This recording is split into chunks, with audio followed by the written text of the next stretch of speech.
അസ്സലാമലൈക്കും. അപ്പോൾ ഈ തണുത്ത കാലാവസ്ഥയിൽ നല്ല ചൂടോട് കൂടിയിട്ടുള്ള മുരുമുരുങ്ങനായിട്ടുള്ള ഫ്രഞ്ച് ഫ്രൈസ് കഴിക്കാൻ എന്ത് ഹരമായിരിക്കും അല്ലേ. അത് നമ്മുടെ വീട്ടിൽ തന്നെ ഇങ്ങനെ ഇടയ്ക്കിടയ്ക്ക് നമുക്ക് ഉണ്ടാക്കി കഴിക്കുന്ന രീതിക്കൊന്ന് തയ്യാറാക്കി വെച്ചാലോ. രണ്ട് രീതിയിൽ ഇവിടെ ഫ്രഞ്ച് ഫ്രൈസ് ഉണ്ടാക്കുന്നത് പറഞ്ഞു തരുന്നുണ്ട്. ഇത് നിങ്ങൾക്ക് വേണമെങ്കിൽ എത്ര വേണമെങ്കിലും സ്റ്റോർ ചെയ്ത് വെക്കുകയും ചെയ്യാം. ആവശ്യത്തിനനുസരിച്ച് അങ്ങനെ പൊരിച്ച് തിന്നുന്ന രീതിയും കൂടെ ഇവിടെ പറഞ്ഞു തരുന്നുണ്ട്. ഇനി ഇത് കണ്ടു കഴിഞ്ഞതിന് ശേഷം ആരും പാക്കറ്റ് പോയിട്ട് സൂപ്പർ മാർക്കറ്റിൽ വാങ്ങാനൊന്നും പോകണ്ട കേട്ടോ. അപ്പോൾ ഈ വീഡിയോ കണ്ടിട്ട് ഇഷ്ടപ്പെടുകയാണെങ്കിൽ അഭിപ്രായം അറിയിക്കാനും കൂടെ ഫാമിലിക്കും ഫ്രണ്ട്സൊക്കെ ഒന്ന് ഷെയർ ചെയ്ത് കൊടുക്കാനൊന്നും മറക്കല്ലേ.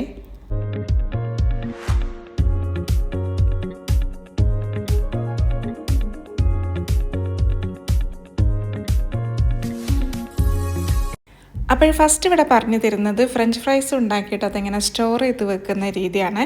ഇത് ഫ്രീസറിലോട്ടൊക്കെ എടുത്ത് വെക്കുകയാണെങ്കിൽ നമ്മുടെ ആവശ്യത്തിനനുസരിച്ചിട്ട് അങ്ങനെ ചൂടോടെ കൂടിയിട്ട് പൊരിച്ച് അപ്പോഴപ്പോഴങ്ങനെ ഉണ്ടാക്കി കഴിക്കാം കേട്ടോ. അപ്പോൾ അത് തയ്യാറാക്കാനായിട്ട് നമുക്ക് ഫസ്റ്റ് തന്നെ ചെയ്യേണ്ടത് നല്ല ഉരുളക്കിഴങ്ങ്, ഫ്രഷ് ആയിട്ടുള്ള ഉരുളക്കിഴങ്ങ് തന്നെ വാങ്ങാൻ വേണ്ടി നോക്കണേ. വീട്ടിൽ 2-3 ദിവസം വെച്ചിട്ടുള്ള ഉരുളക്കിഴങ്ങ് സ്റ്റോർ ചെയ്ത് വെക്കാൻ വേണ്ടിയിട്ട് ഒരിക്കലും എടുക്കരുത് കേട്ടോ. കാരണം അതൊരു മണം വരാൻ ചാൻസ് കൂടുതലാണ്. എപ്പോഴും അങ്ങനെ പ്ലാൻ ചെയ്യുകയാണെങ്കിൽ മാർക്കറ്റിൽ പോവുക, ഫ്രഷ് ആയിട്ടുള്ളത് വാങ്ങി വരാൻ നോക്കുക. പിന്നെ അതേപോലെ ഉരുളക്കിഴങ്ങ് പല രീതിക്കുള്ള ഉരുളക്കിഴങ്ങുണ്ട്. അപ്പോൾ കുറച്ച് നല്ല ഉറപ്പായിട്ടുള്ള ഉരുളക്കിഴങ്ങ് വാങ്ങാൻ വേണ്ടി നോക്കുക. ചിലതുണ്ട് കുറച്ച് സോഫ്റ്റ് ആയിട്ടുള്ളത്, ഇങ്ങനെ കയ്യിലോണ്ട് പ്രസ് ചെയ്ത് നോക്കുമ്പോൾ തന്നെ നമുക്ക് മനസ്സിലാവും. പക്ഷെ അത് ഫ്രഷ് ആയിരിക്കും. ഓരോ ഉരുളക്കിഴങ്ങിനും ഓരോ ഘടനയാണ് കേട്ടോ. അപ്പോൾ നല്ലത് നോക്കിയിട്ട് അങ്ങനെ വാങ്ങാൻ വേണ്ടി നോക്കുക. ഇനി നമുക്കിതിൻ്റെ സ്കിന്നൊക്കെ അതൊന്ന് പീൽ ചെയ്തിട്ട് കൊടുക്കാം. ഞാനിപ്പോൾ സ്റ്റോർ ചെയ്യാൻ പ്ലാൻ ആക്കിയതുകൊണ്ട് ഒരു 3-4 ഉരുളക്കിഴങ്ങ് അങ്ങനെ എടുത്തിട്ടുണ്ട് കേട്ടോ. ഇത് അത്യാവശ്യം വലുതായതുകൊണ്ട് ഈ ഒരു 3-4 ഉരുളക്കിഴങ്ങ് തന്നെ കുറേ ക്വാണ്ടിറ്റിക്ക് ഉണ്ട്, ആവശ്യത്തിന് മതിയല്ലോ. എന്നിട്ട് പിന്നെ നമുക്ക് തീർന്നാൽ വീണ്ടും അങ്ങനെ സ്റ്റോർ ചെയ്ത് വെക്കാമല്ലോ. അപ്പോൾ ഇതാണ്ട് ഒരു 3 എണ്ണം തന്നെ പീൽ ചെയ്തിട്ടുണ്ട്. ഇനി ഇത് കട്ട് ചെയ്യുന്ന രീതിയും കൂടെ അതാ കാണിച്ചു തരാം കേട്ടോ. അപ്പോൾ 2 സൈഡ്, അതായത് ഇത് നമുക്കൊരു ഷേപ്പിൽ ഉണ്ടാവണമല്ലോ, അപ്പോഴല്ലേ കാണാനൊരു രസമുള്ളൂ. ആ ഒരു ഫ്രഞ്ച് ഫ്രൈസ് രീതി തന്നെ നമുക്ക് കിട്ടണമെങ്കിൽ ഉരുളക്കിഴങ്ങിൻ്റെ ഈ 2 സൈഡ് ഒന്ന് കട്ട് ചെയ്ത് കൊടുക്കുക. അതിന് ശേഷം നമുക്ക് ഇതാണ്ട് നീളത്തിൽ കുറച്ചൊരു കനത്തിൽ വേണം കേട്ടോ അരിയാൻ. നേരിയതാക്കിയിട്ട് അരിയല്ല കേട്ടോ. നേരിയതാക്കിയിട്ട് അരിയണ സമയത്ത് ഓയിൽ നല്ല പോലെ കുടിക്കും. അപ്പോൾ എപ്പോഴും ഫ്രഞ്ച് ഫ്രൈസിന് അരിയുന്ന സമയത്ത് കുറച്ച് കട്ടിക്ക് വേണ്ടിയിട്ട് അരിയാൻ വേണ്ടി മറക്കരുത്. അപ്പോൾ നീളത്തിൽ കട്ട് ചെയ്യുമ്പോഴേ കുറച്ചൊരു കട്ടി എന്നുള്ള രീതിക്ക് തന്നെ മുറിച്ചു കൊടുക്കുക കേട്ടോ. അതാണ്ട് ഞാനിപ്പോഴും മുറിക്കുന്നില്ലേ, അതേ രീതിക്ക്. ഇനി നമുക്ക് ഇതാണ്ട് ഇങ്ങനെ ലൈനായിട്ട് ഇങ്ങനെ കട്ട് ചെയ്ത് കൊടുക്കാം കേട്ടോ. അപ്പോൾ ഞാനിത് അരിയുന്നതൊന്ന് നിങ്ങൾക്ക് കാണുമ്പോൾ തന്നെ മനസ്സിലാവും. അതേപോലെ 2 സൈഡ് കട്ട് ചെയ്തത് വേസ്റ്റ് ആകുമൊന്നുമില്ല കേട്ടോ. അതാരും കളയാനൊന്നും നിൽക്കണ്ട. അത് ഫ്രിഡ്ജിലോട്ടൊക്കെ എടുത്ത് വെച്ചിട്ട് ബീഫ് കറിയോ ചിക്കൻ കറിയോ എന്തെങ്കിലുമൊക്കെ തയ്യാറാക്കുമ്പോൾ അതും കൂടെ അങ്ങനെ കൂടി ഇട്ടുള്ളൂ കേട്ടോ. അപ്പോൾ 2 സൈഡ് നമ്മളത് കട്ട് ചെയ്ത് ഒഴിവാക്കിയെന്ന് വിചാരിച്ചിട്ട് കളയാനൊന്നും പോകണ്ട കേട്ടോ. അതൊക്കെ നമുക്ക് വീണ്ടും യൂസ് ചെയ്യാം. അപ്പോൾ ഇത് കണ്ടില്ല, നീളത്തിൽ കട്ട് ചെയ്ത സമയത്ത് ആ ഒരു പെർഫെക്റ്റ് ഫ്രഞ്ച് ഫ്രൈസിൻ്റെ ആ ഒരു രീതിക്കാണ് നമുക്ക് കിട്ടിയത്. ദാണ്ടത് അരിഞ്ഞെടുത്തിട്ടുണ്ട്. ഇനി ഞാൻ ബാക്കിയുള്ളതും കൂടെ കൂടിയിട്ടൊന്ന് അരിഞ്ഞെടുക്കട്ടെ കേട്ടോ. അധിക പേർക്കും ഫ്ലോപ്പ് ആവുന്നൊരു റെസിപ്പി തന്നെയാണ് കേട്ടോ ഫ്രഞ്ച് ഫ്രൈസിൻ്റെത്. അതായത് ചിലർ സ്റ്റീം ചെയ്തിട്ട് അങ്ങനെ ചെയ്യാറുണ്ട്, ചിലർ അങ്ങനെ തന്നെ പൊരിക്കാറുണ്ട്.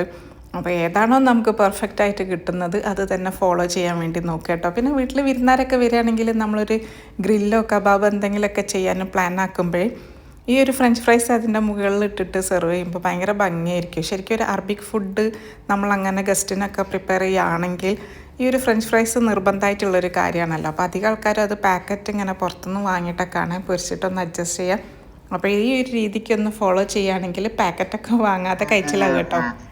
എൻ്റെ ഇവിടെ ഗസ്റ്റ് വന്ന സമയത്ത് ഞാൻ ഇതേപോലെ ഒന്ന് പ്ലാൻ ആക്കിയിട്ടുണ്ടായിരുന്നു ഗ്രില്ലഡ് ചിക്കൻ. അത് സെർവ് ചെയ്യുന്ന സമയത്ത് അതിൻ്റെ മുകളിൽ, അതായത് ഫസ്റ്റ് ചിക്കൻ വിളമ്പും, അതിനുശേഷം ഫ്രഞ്ച് ഫ്രൈസ്, കുറച്ച് റോസ്മേരിൻ്റെ ഇലകളൊക്കെ തൂവിയിട്ടൊന്ന് സെർവ് ചെയ്യുകയാണെങ്കിൽ ശരിക്കും ഹോട്ടലിൽ പോയിട്ട് ഫുഡ് കഴിച്ചൊരു ഫീലാണ് കേട്ടോ നമുക്ക് കിട്ടുക.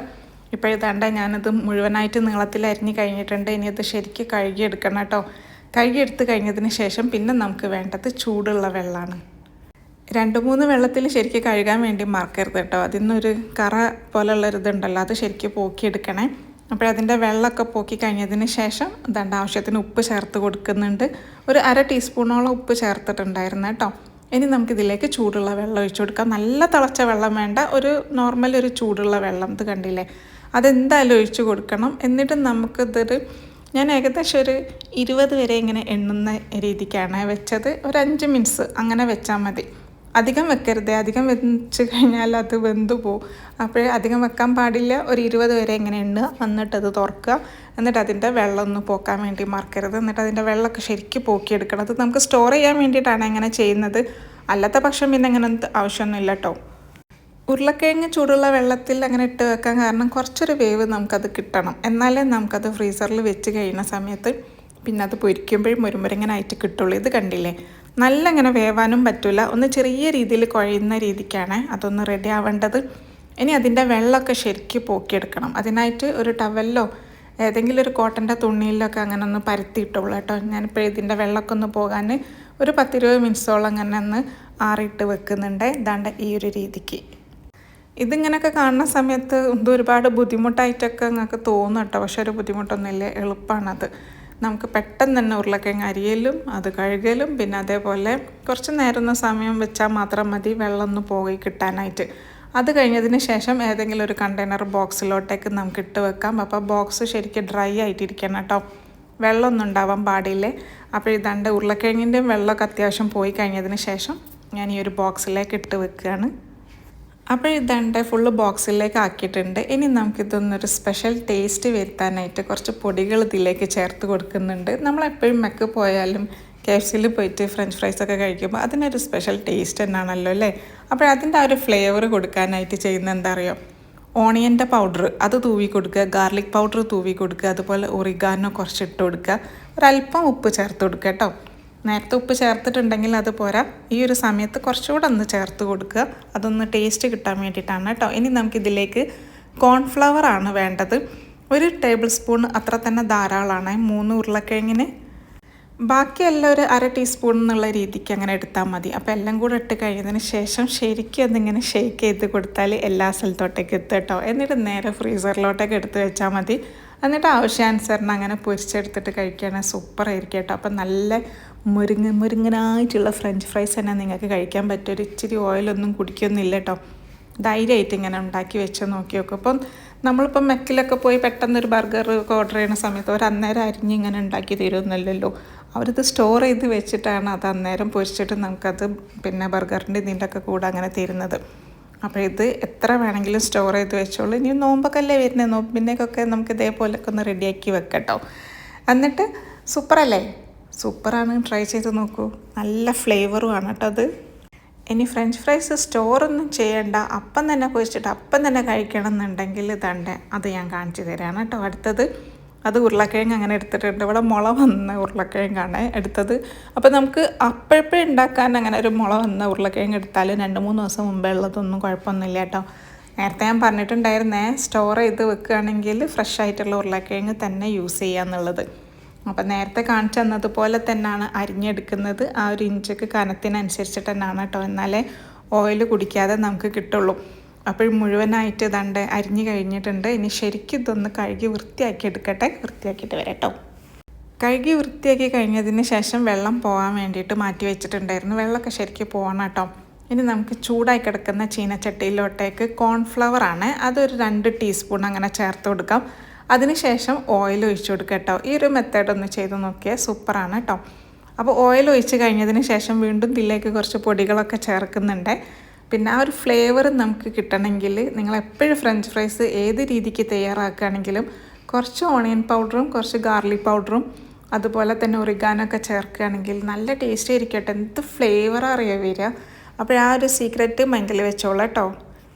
അപ്പോൾ ഓയിലൊക്കെ ശരിക്കും തിളച്ച് കഴിഞ്ഞതിന് ശേഷം അരിഞ്ഞു വെച്ചിട്ടുള്ള ഉരുളക്കിഴങ്ങ് അങ്ങനെ ചേർത്ത് കൊടുക്കുന്നുണ്ട്. ഇനി ഇതിലേക്ക് സ്പെഷ്യൽ എന്ന് പറയുന്നത് കസൂരി മേത്തി ഇട്ട് കൊടുക്കുന്നുണ്ട്. എന്ത് ടേസ്റ്റ് അറിയോ, കസൂരി മേത്തിയൊക്കെ ഇതിലേക്ക് അങ്ങോട്ട് ചേർത്ത് കഴിഞ്ഞാൽ. അപ്പോൾ ഒരല്പം അങ്ങനെ ചേർത്ത് കൊടുത്തിട്ടുണ്ട്. ആവശ്യത്തിന് ഉപ്പ് ചേർത്ത് കൊടുക്കണം, ഗാർലിക് പൗഡർ ചേർത്ത് കൊടുക്കണം, അതുപോലെ തന്നെ ഓണിയൻ പൗഡർ അതും കൂടെ ചേർത്ത് കൊടുക്കാം. ജിഞ്ചർ പൗഡറിൻ്റെ ആവശ്യമൊന്നുമില്ല കേട്ടോ, ഇത്ര മതി കേട്ടോ. കസൂരി മേത്തി ചേർക്കുകയാണെങ്കിൽ ഒറിഗാനോ അങ്ങനെ ചേർക്കണമെന്നൊന്നുമില്ല കേട്ടോ. 2 ഫ്ലേവറും കൂടെ വരുമ്പോഴേ ടേസ്റ്റ് മാറും. ഏതെങ്കിലും ഒന്ന് ചേർത്ത് കൊടുത്താൽ മതി. ഈ ഒരു സമയത്ത് ഞാനിപ്പോൾ എഴുതാണ്ട് ഉപ്പും കൂടെ ചേർത്ത് കൊടുക്കുന്നുണ്ട്. ഇനി ഇതൊരു മഞ്ഞ കളറായിട്ട് നിങ്ങൾക്ക് കിട്ടണം എന്നുണ്ടെങ്കിൽ ഈ ഒരു സമയത്ത് മഞ്ഞൾപ്പൊടിയും കൂടെ ചേർത്ത് കൊടുക്കുകയാണെങ്കിൽ മഞ്ഞ കളറിലുള്ള ഫ്രഞ്ച് ഫ്രൈസ് അങ്ങനെ കിട്ടും കേട്ടോ. ഇനി നമുക്കിതൊന്ന് പൊരിച്ചെടുക്കാം. നല്ല മുരുമുരങ്ങനായിട്ട് തന്നെ കിട്ടും കേട്ടോ. ഈ ഒരു രീതിക്ക് അങ്ങനെ പൊരിച്ചെടുക്കുകയാണെങ്കിൽ ഏറ്റവും എളുപ്പത്തിലൊരു ഫ്രൈഡ് ചിക്കൻ പൊരിക്കുന്ന ഒരു രീതി ഞാൻ കാണിച്ചിട്ടില്ലായിരുന്നു, അതും ഇതേപോലെ തന്നെയാണ് കേട്ടോ. നല്ല രസമാണ്. ചിക്കനൊക്കെ ഈ ഒരു രീതിക്ക് പൊരിക്കുകയാണെങ്കിൽ ആ ഒരു കോൺഫ്ലവറൊക്കെ ഇതിലിങ്ങനെ പിടിച്ച് കിട്ടുന്ന സമയത്ത് ശരിക്കും മൊരിഞ്ഞ് കിട്ടും കേട്ടോ. അപ്പോൾ എന്തായാലും ട്രൈ ചെയ്ത് നോക്കി നോക്കൂ. രണ്ടും നിങ്ങൾക്ക് ഉപകാരപ്പെടുന്ന രീതി തന്നെയാണ് ഇവിടെ പറഞ്ഞു തരുന്നത്. അപ്പോൾ നിങ്ങൾക്ക് ഇത് എന്തായാലും ഫ്ലോപ്പ് ആവുമൊന്നുമില്ല, ട്രൈ ചെയ്യുക. എന്നിട്ട് അഭിപ്രായം അറിയിക്കാൻ വേണ്ടിയിട്ട് മറക്കരുത്. ഇനി ഇങ്ങനെ ചെയ്യാൻ വല്ല ടെൻഷൻ ഉണ്ടെങ്കിൽ സാധാ നമ്മളെ ഉരുളക്കിഴങ്ങ് അരിഞ്ഞ് കഴിഞ്ഞതിന് ശേഷം കോൺഫ്ലവർ ഇട്ട് കൊടുക്കുക, പിന്നെ ഓണിയൻ പൗഡർ, അതുപോലെ ഗാർലിക് പൗഡർ, കുറച്ച് ഒറിഗാനോ ഇതൊക്കെ ഇട്ട് കുഴച്ച് മിക്സ് ആക്കിയിട്ട് അങ്ങനെ പൊരിച്ചെടുക്കുകയാണെങ്കിലും അങ്ങനെ ചെയ്തോളൂ. അപ്പോൾ ഇഷ്ടപ്പെട്ടിട്ടുണ്ടെങ്കിൽ ഫാമിലിക്കും ഫ്രണ്ട്സൊക്കെ ഒന്ന് ഷെയർ ചെയ്ത് കൊടുക്കണേ. സ്റ്റോർ ചെയ്ത് വെക്കുന്നത് എന്തായാലും ചെയ്ത് നോക്കി നോക്കാം കേട്ടോ. അപ്പോൾ ബാക്കി വന്നതും കൂടെ പൊരിച്ചെടുക്കുകയാണ്. ഫസ്റ്റത്തെ ട്രിപ്പിൽ മഞ്ഞൾപ്പൊടി ഇട്ടിട്ടില്ലായിരുന്നു, രണ്ടാമത്തെ ട്രിപ്പിൽ മഞ്ഞൾപ്പൊടി ഇട്ടിട്ടുണ്ട്. അപ്പോൾ ഇതാണ്ട് ഒരു മഞ്ഞ കളർ തന്നെ നമുക്ക് കിട്ടിയിട്ടുണ്ട്. അപ്പോൾ എന്തായാലും ട്രൈ ചെയ്യുക, അഭിപ്രായം അറിയിക്കുക. ബൈ ബൈ, അസ്സലാമു അലൈക്കും. ഇനി നല്ല വീഡിയോ ആയിട്ട് വരുന്നതായിരിക്കും കേട്ടോ.